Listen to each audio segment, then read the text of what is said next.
A frightening few seconds for city workers this morning. They were treating the trails along the lake when ice literally turned their truck around right into the lake.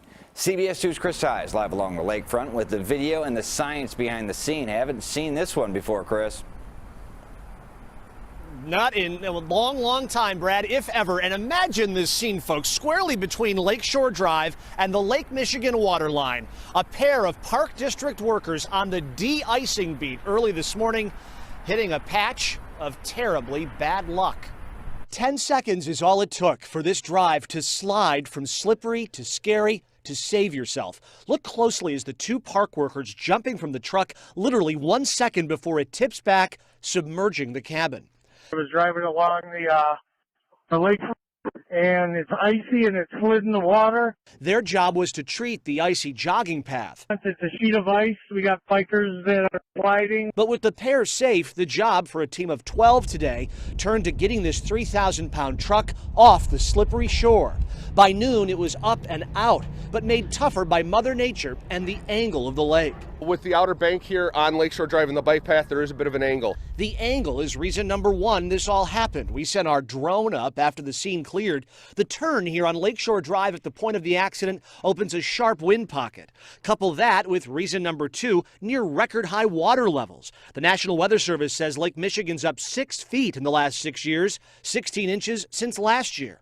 And number three, at the point of the accident, uneven pavement. It creates a cereal bowl-like collection spot for lake water, helping prevent erosion and getting water back into the lake in warm weather, but creating deep icy patches this time of year. Or as the Chicago Fire Department puts it, as you can see out here on the blacktop, it's like a sheet of glass right now. the two people in that truck, a 45 and 46-year-old worker. The 46-year-old, we are told, had lacerations to his face and nose. He is going to be okay. The other one not hospitalized at all. By the way, Erica and Brad, we asked the city, might this accident change policy moving forward? Would they put workers at risk again down the road? As of 6 o'clock, we have not heard back any answers. Live in Streeterville, Chris Ty, CBS 2 News. Yeah, that is a good question to know. Thank you, Chris.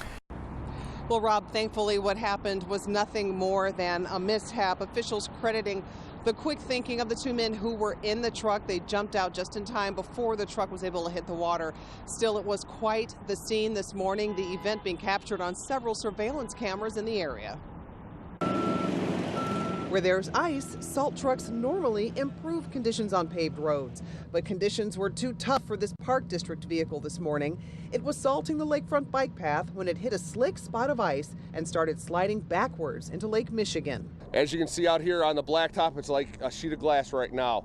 Security video from a neighbor's home shows how the salt truck, driven by two Park District employees, was maneuvering north on the bike path right at the curve when it hit a patch of black ice and started to fishtail.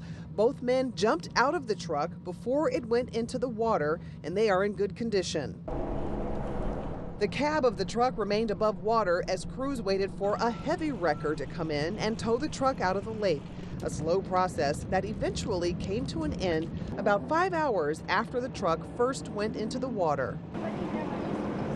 The lakefront path was closed from Grand to North because of the slick pavement. A reminder that with higher lake levels, water comes up on the path, creating potentially dangerous conditions. It might not look like it's dangerous, but it could still be a sheet of glass to where anybody can slide, and then it's at an angle here, so you could slide right into the lake, just like this vehicle did. And the Park District issued its own advisory to be safe, reminding people to adhere to the advisories along the lakefront and to steer clear of any closures along the lakefront.